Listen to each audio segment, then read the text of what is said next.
ونستعينه ونستغفره ونعوذ بالله من شرور أنفسنا ومن سيئات أعمالنا من يهده الله فلا مضل له ومن يضلل فلا هادي له وأشهد أن لا إله إلا الله وحده لا شريك له وأشهد أن محمدا عبده ورسوله أما بعد فإن خير الحديث كتاب الله وخير الهدي هدي محمد صلى الله عليه وسلم وشر الأمور محدثاتها وكل محدثة بدعة وكل بدعة ضلالة وكل ضلالة في النار. أعوذ بالله من الشيطان الرجيم. بسم الله الرحمن الرحيم. قد أفلح من تزكى وذكر اسم ربه وربه فصلى بل تؤثرون الحياة الدنيا والآخرة خير وأبقى. محترم بزرگوں اور بھائیوں، آج عید کا دن ہے اور عید کا دن اللہ تبارک و تعالیٰ نے خوشی کا دن بنایا ہے، اور یہ خوشی کا دن اللہ تبارک و تعالیٰ نے اس لیے بنایا ہے کہ ایک مہینہ مسلسل روزہ رکھنے کے بعد اور خصوصی عبادت کرنے کے بعد اللہ تبارک و تعالیٰ نے ہم لوگوں کو عیدگاہ میں بلایا ہے. رمضان کا مہینہ ختم ہو گیا ہے، اللہ تعالیٰ نے حکم دے دیا کہ اب عیدگاہ جاؤ. آج میرے بندوں نے جو ایک مہینہ میرے لیے خصوصی عبادت کی ہے، خصوصی طور پر آج میں اجر و ثواب دینے والا ہوں اور ان کے گناہوں کی مغفرت اور بخشش کرنے والا ہوں. تو اللہ تبارک و تعالیٰ کے بلانے پر ہم لوگ یہاں آئے ہیں، اور فرشتوں کے اندر بھی ایک طریقے کی خوشی ہوتی ہے کہ آج اللہ تعالیٰ ان بندوں کی مغفرت فرما دے گا. کیوں؟ اس لیے کہ ہم نے روزہ رکھا. تو یہ عید روزہ داروں کے لیے ہے، خوشی روزہ داروں کے لیے ہوتی ہے. اللہ تبارک و تعالیٰ نے جو پابندی لگائی تھی کھانے پینے کے دن میں، اس پابندی کو ہم صرف اللہ کی رضا کے خاطر برداشت کر لیے. چاہے کتنا ہی گرمی ہو، کتنا ہی پیاس لگے، کتنا بھوک کا احساس ہو، ہم نے صرف اللہ کے لیے برداشت کیا. ورنہ روزہ نہ ہو تو آج دیکھ لیجیے کوئی برداشت کر پائے گا؟ اللہ توفیق دے دیتا ہے برداشت کرنے کی. روزہ ہی ایک ایسی عبادت ہے اللہ کے یہاں ثواب نہیں بتایا، کتنا ثواب دے گا بتایا ہی نہیں. ہر عبادت کا ثواب بتا دیا.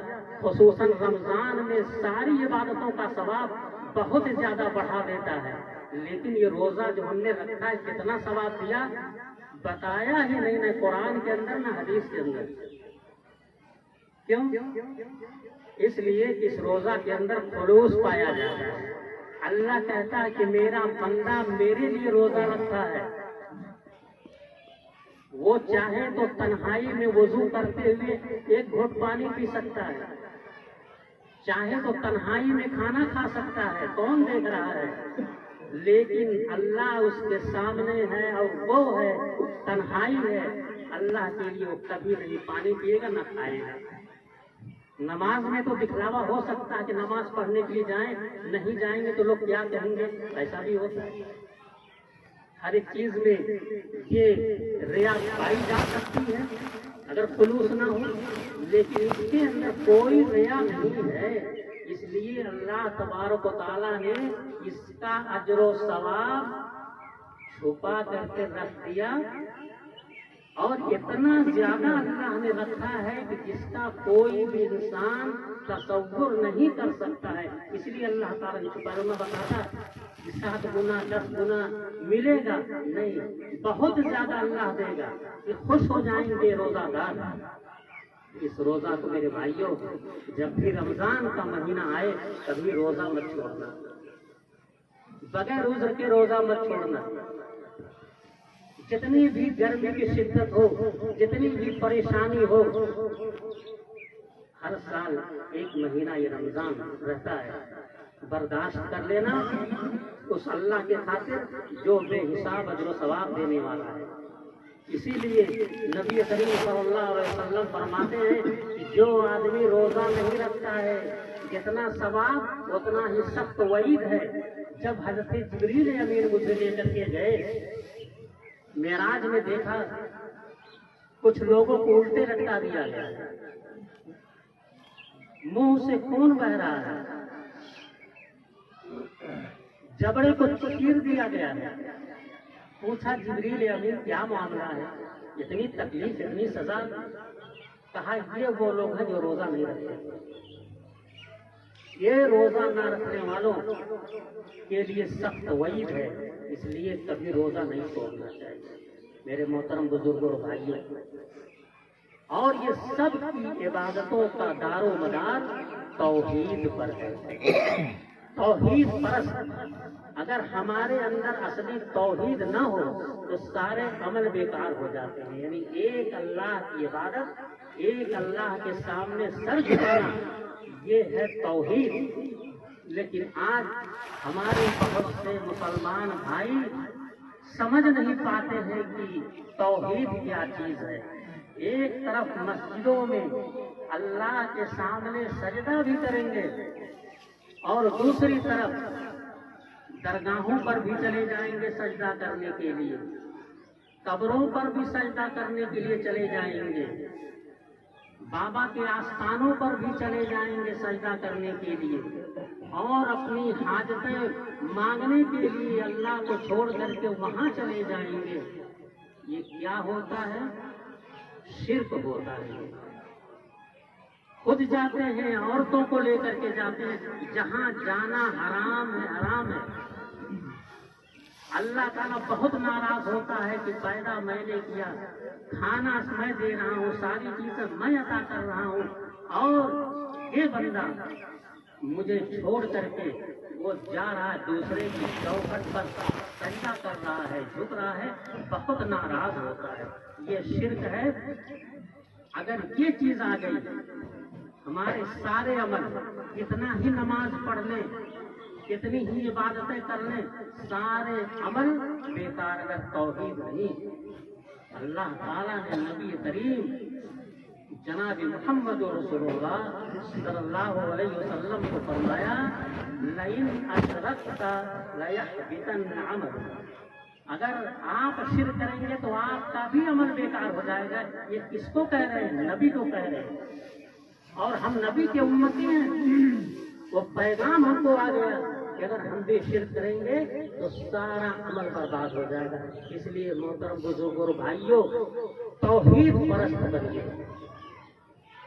توحید اپنے اندر پیدا کیجیے، ایک اللہ کی ذات پر بھروسہ رکھیے. چاہے کتنی ہی مصیبتیں اور پریشانیاں آئیں، سر جھکے تو صرف اللہ تعالیٰ کے سامنے جھکے اور کسی کے سامنے نہ جھکے. یہ پیغام ہے عید کی خوشی کا کہ اللہ تبارک و تعالیٰ نے یہاں ہم لوگوں کو بلایا ہے ہماری مغفرت کے لیے. اور کیا کہتا ہے کہ میرے بندو آ گئے ہو، شکرانے کی نماز ادا کر لیے 2 رکعت، اب واپس جاؤ. جس کام کے لیے بلایا تھا سب لوگ حاضر ہو گئے، حاضری ہو گئی اللہ کے ہاں، میرے دربار میں حاضری ہو گئی. ارجعوا، اب اپنے گھروں کو واپس جاؤ. تب غفرت لکم، سارے لوگوں کو گناہوں کو میں نے معاف کر دیا. عیدگاہ میں آئے ہو، میں اپنے عزت کی قسم کھا کر کے کہتا ہوں میں سارے بندوں کے گناہوں کو معاف فرما دیا ہے، بخش دیا ہے۔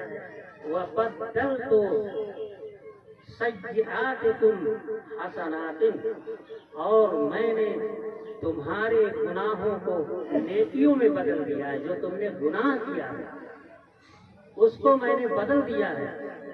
کس نے؟ نیکی میں بدل دیا ہے۔ گناہ ختم ہو گیا، نیکی بڑھ گئی ہے۔ تو محترم بزرگ اور بھائیوں، تو آج اس عیدگاہ کے اندر آئیے ہم اللہ تبارک و تعالیٰ سے خلوص کے ساتھ التجا کرتے ہیں، اس کی بارگاہ میں دعا کرتے ہیں کہ اللہ، ہم نے صرف تیری رضا کی خاطر رمضان کے روزے رکھے، بھوک اور پیاس کو برداشت کیا۔ اے اللہ، اس روزے کو قبول فرما لے۔ اے اللہ، جو خصوصی نماز تو نے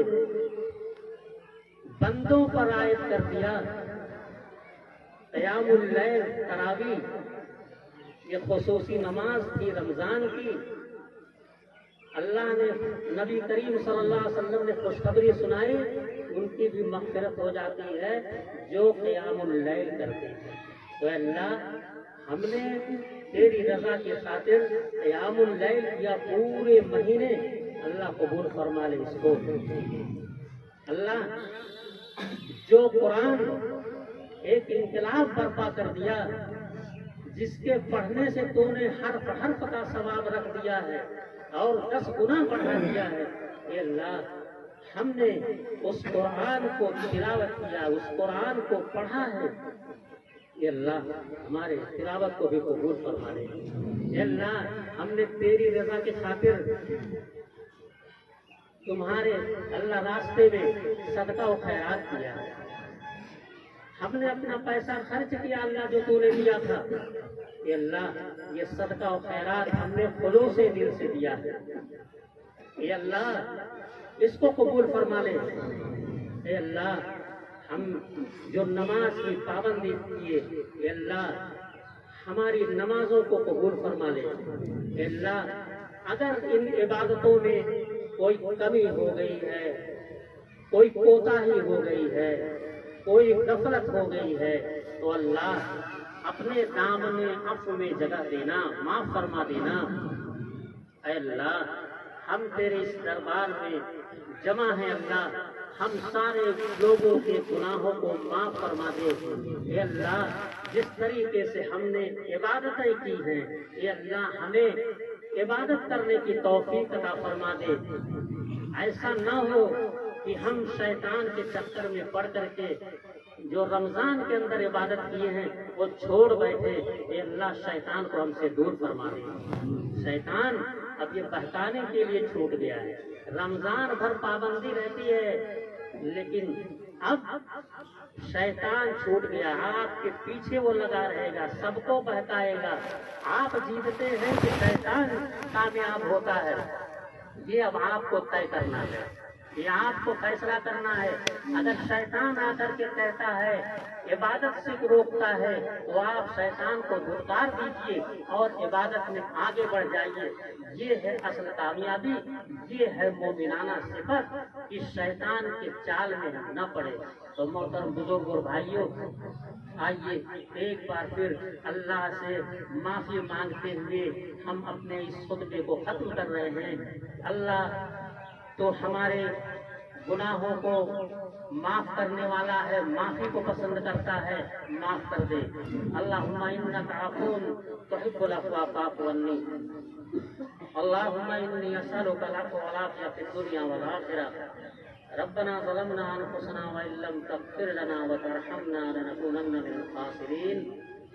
میں اپنی طرف سے آپ سبھی حضرات کو عید الفطر کی خلوص دل سے مبارکباد دیتا ہوں اور یہ دعا کرتا ہوں، تقبل اللہ منا ومنکم صالح الاعمال۔ اے اللہ، ہمارے اور آپ کے نیکیوں کو قبول فرما لے۔ وآخر دعوانا الحمدللہ رب العالمین۔